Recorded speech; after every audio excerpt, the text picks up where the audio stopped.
Digital thermometer project. Room temperature has been shown on the screen, 29.36 degrees centigrade.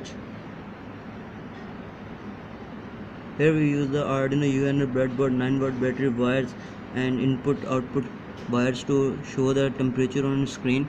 These are our group members who made this project.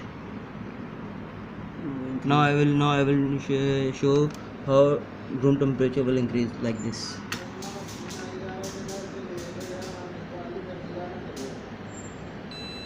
Like our buzzer has been 37 पे पहुंच गया है. An excellent project. Now today our project has been successful, accepted, and we got full marks. Thank you. Assalamu alaikum.